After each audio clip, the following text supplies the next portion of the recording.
want to ask you about Dan Campbell. You spent like 5 years with him? Yeah, yeah. Yeah. Okay. Maybe not in the same room, but you know him. He takes over. Why are you laughing? No, I love Dan. Like, Who doesn't? that's the man for real. Yeah, okay, so I feel like I know a good amount about Dan Campbell through osmosis, like his lore is wide ranging. But Dan Campbell, offensive play caller, you had me. I didn't know, I wasn't ready, and they cooked Washington. And it was an emotional game for them, the team that kicked them out. Like, I don't care who's out there quarterbacking or anything. I did not see him as an X's and O's offensive play caller, and I apologize for that. What do I need to know about his offensive prowess?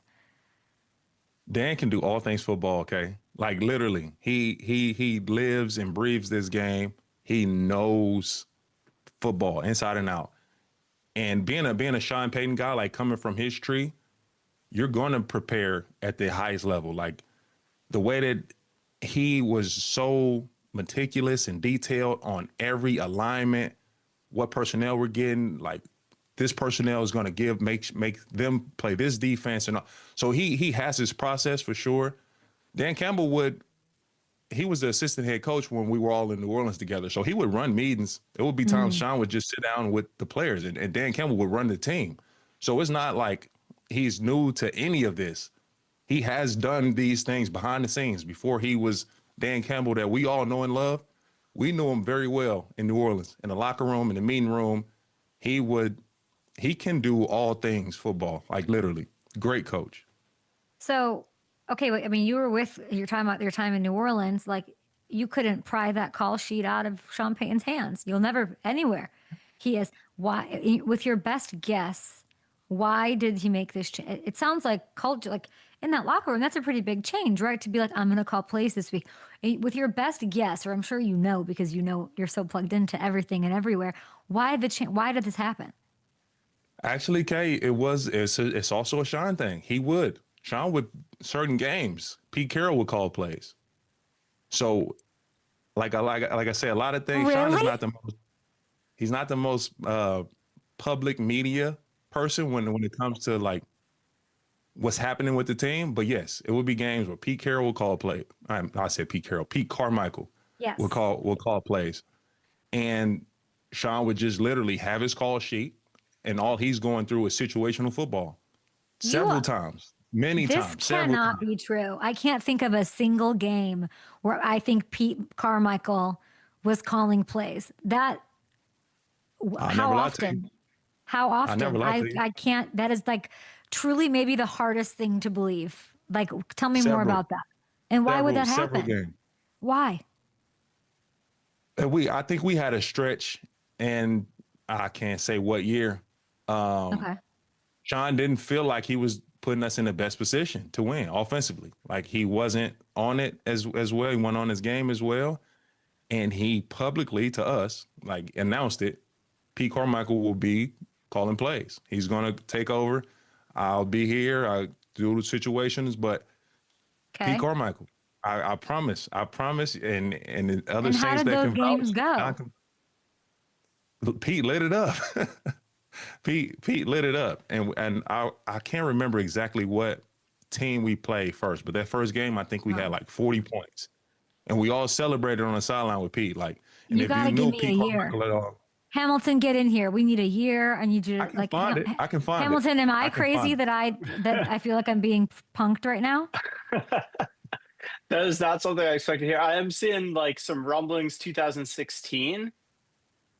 Could that have been the year? It could have been, yeah. It could have been around that time for sure. When the defense was killing it, when the defense was like started celebrating in the end zone, that was 2015, no? 2016.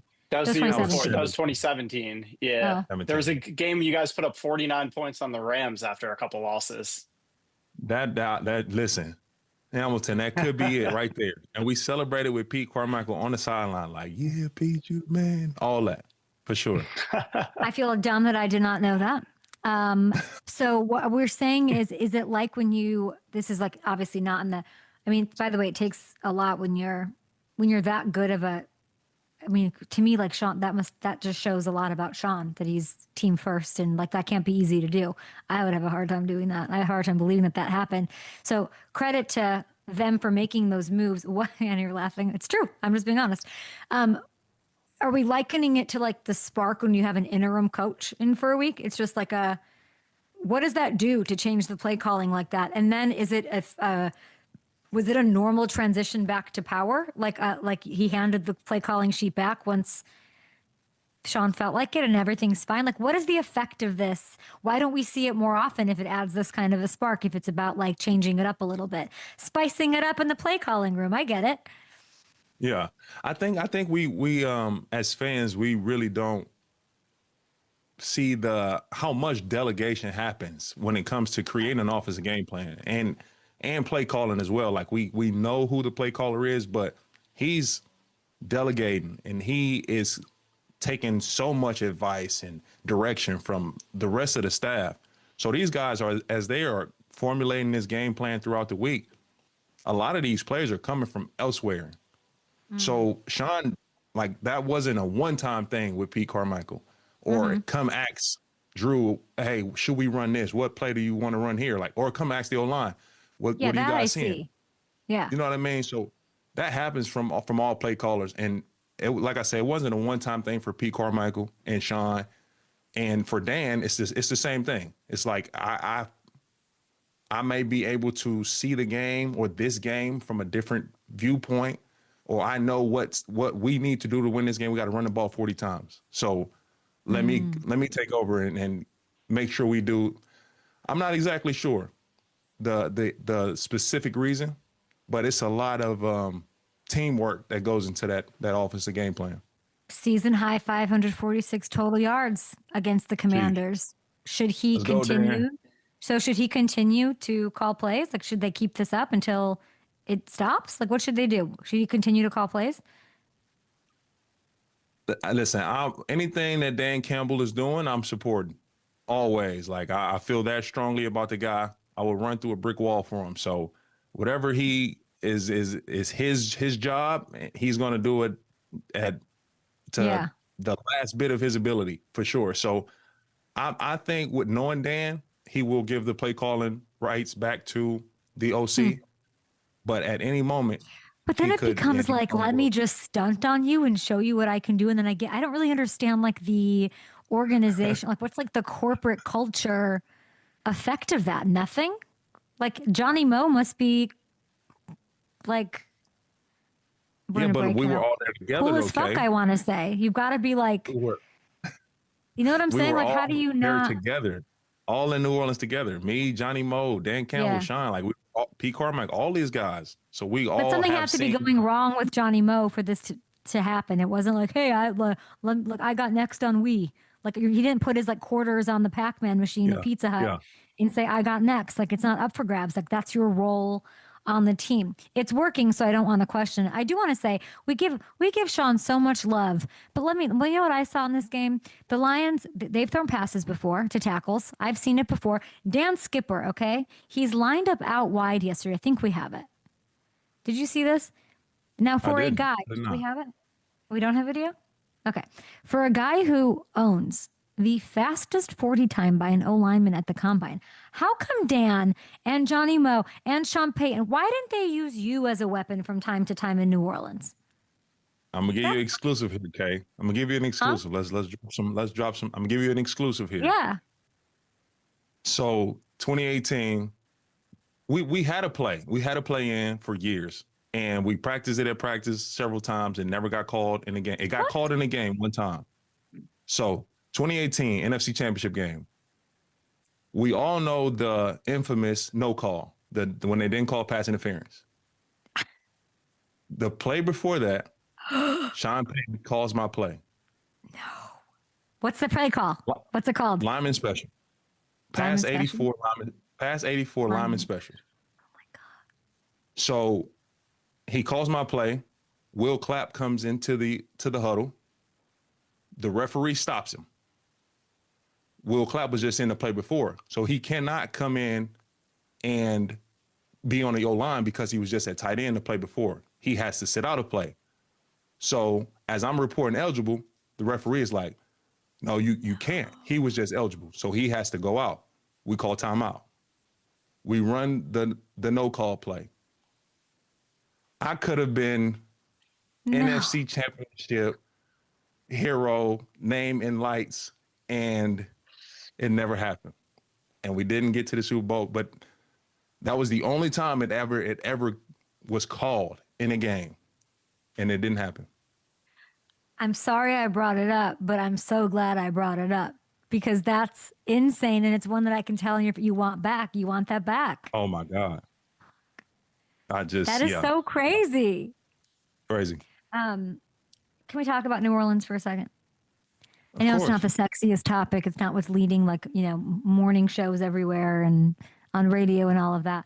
But is Tyler the guy? Did you see anything? Like, he gets a first win. I love that for him.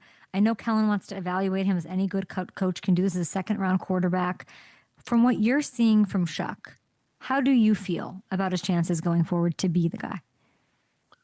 I'll say this first to lead off, Kay. I'm a Spencer Rattler fan. I don't think Spencer did anything to lose the job. I think this is more about the Saints wanting to see what they have in Tyler Shuck and his draft position. With that being said, Tyler Shuck was hooping yesterday. He was balling. He played extremely well, pushed the ball down the field, which is what they wanted to see more. He gives you more of that. He has a huge arm. He can throw the ball the length of the field. So from what I saw yesterday, good win against a good Carolina Panthers team. Let's not act like the Panthers hasn't had, impressive wins themselves this year. I was impressed with Tyler and his performance, how he handled the pocket, how he was able to execute and then ultimately push the ball down the field. Chris Olave had some spectacular catches. Juwan Johnson had a big day as well. It's excitement there. It is. It's excitement there. They will take the rest of this year to see exactly what they have and how Tyler Shuck can perform and how he can analyze and diagnose defenses and feel when this pressure is coming and that blitz is coming. Like all those things that you won't know at practice. Yeah. You will not be able to get these things at practice. So he has to go in there live action. And he was impressive yesterday. All right, love seeing it. Anything else any thoughts you want to get out? Last takeaway from Week 10. Obviously, Eagles Packers tonight. Any other takeaway we didn't hit? I got a question for you. Yeah. I'm a huge basketball fan, so I stay, up to date on all things NBA. Yeah. I see you. Why are you smiling? Because I think if you think I can talk about the NBA, I'm ready to Google because I don't even know what's going on. Tell me. All right, what's the situation with you and Kevin Durant? Why are you That's asking? what I'm asking. Nothing. I love him. Did he have a good? I heard he dropped 30, right? I don't know. I didn't see the game yesterday. Oh, he did. I think it was the Bucks, right? He had a nice 30. He prayed after the game. Yeah. No, you're right. You're right. He had a great game, and I'm proud of him. He's great. I see y'all got some great chemistry together, all that good stuff. Best. Friendship, yeah.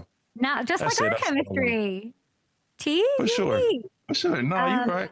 You're right. Who do you think wins tonight, Packers or Eagles? Eagles. Yeah. The Packers just been a little too inconsistent for my choosing. So. Yeah, they got to. Yeah, I don't know what they're going to. That tush push is going to be real tonight. How many do you think will happen? I go between 3. these two teams. Three tush Shit. push. This is going to be the tush push Super Bowl. Do you like how I just took that back? We just move on to tush pushes. Terron, we love you. You're the absolute best. Everybody make sure to subscribe. You have everything on lock. We will talk, of course, I'm sure later, but I want to make sure everybody can go and subscribe to The Set with T. Stead, which we love. Thank you so much. And good luck in Madrid. Thank you, Kay.